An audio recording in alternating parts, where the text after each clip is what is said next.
መዝሙረ ዳዊትን ከመጸለያችን በፊት መጀመሪያ ምን እንበል? እርግጠኛ ነኝ አብዛኞቻችሁ መዝሙረ ዳዊትን ጸሎቱን ስትጸልዩ መጀመሪያ ላይ ምን ማለት እንዳለባችሁ የምታውቁ አይመስለኝም። አዎ አብዛኛው ሰው መዝሙረ ዳዊትን ቀጥታ ዝም ብሎ ነው የሚጸልየው። ነገር ግን መዝሙረ ዳዊትን ከመጸለያችን በፊት መጀመሪያ ላይ ማለት ያለብን አንድ ኃይለ ቃል አለ። የምታውቁ ደግሞ ላላወቁት ማሳወቅ በጎነት ነውና ይህንን ቪዲዮ በደንብ አድርጋችሁ ኮፒ ሊንክ አድርጉልኝ። እሺ መዝሙረ ዳዊትን ከመጀመራችን በፊት መጀመሪያ ምን እንላለን መሰላችሁ? ናአ ሀቤ ዳዊት ንጉሠ እስራኤል በዓለ መዝሙር ሰናይ ወጥዑመ ቃል ታለብወኒ ነገረ ወፍካሬ ኩሉ አምሳል ከመ አወድሳ ለማርያም ድንግል እንዘ እጸርህ ወእብል ትላላችሁ ማለት ነው። በአማርኛው በጣም ይገርማል እኮ። ናአ ሀቤ ዳዊት ንጉሠ እስራኤል በዓለ መዝሙር ሰናይ ወጥዑመ ቃል አለ። መዝሙረኛው የእስራኤል ንጉሥ ዳዊት ሆይ ወደ እኔና የዚህን ጣፋጭ ሰላም ፍቅር የሆነ ጸሎት መዝሙር ትርጉሙን ትገልጽልኝና አስረዳኝ ዘንድ ሚስጥሩም ይገባኝ ዘንድ እየጮኽና እየተናገርሁ ድንግል ማርያምንም አመሰግናት ዘንድ ወደ እኔና። በጣም ይገርማል እኮ መጨረሻ ላይ እንዘ እጸርህ ወእብል አለ።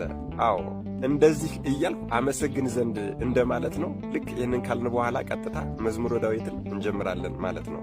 መቼም ግልጽ ነው ብዬ አስባለሁ። ለምሳሌ በግዕዙ ጸሎት የሚያደርጉ ሰዎች ናአ ሀቤ ዳዊት ንጉሠ እስራኤል በዓለ መዝሙር ሰናይ ወጥዑመ ቃል ታለብወኒ ነገረ ወፍካሬ ኩሉ አምሳል ከመ አወድሳ ለማርያም ድንግል እንዘ እጸርህ ወእብል ብለው ቀጥታ ወደ መዝሙር 1 ይገቡና ፍካሬ ዘጻድቃን ወዘኃጥአን መዝሙር ዘዳዊት ሃሌሉያ ብፁዕ ብእሲ ዘኢሖረ በምክረ ረሲዓን ወዘኢቆመ ውስተ ፍኖተ ኃጥአን ወዘኢነበረ ውስተ መንበረ መስተሳልቃን እያሉ መዝሙረ ዳዊትን ይጀምራሉ ማለት ነው።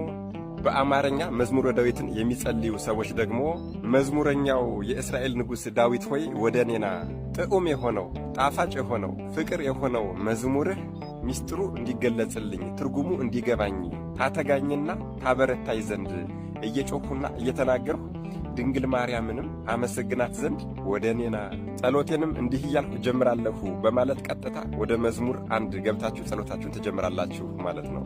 በሚቀጥለው ቪዲዮ ደግሞ ስብሐት የት ላይ እንደሚገባና ከሰኞ እስከ እሁድ ድረስ መዝሙረ ዳዊትን እንዴት ከፋፍለን መጸለይ እንዳለብን አጭር ቪዲዮ ሰራላችኋለሁ ማለት ነው። ቪዲዮ ከተመቻችሁ የበኩላችሁ እንድትወጡ መልእክቴን እያስተላለፉ መድኃኔዓለም ኢየሱስ ክርስቶስ አስተዋይ ልቦናና ሰሚ ጆሮን ይስጠን። አሜን። ይቆየን።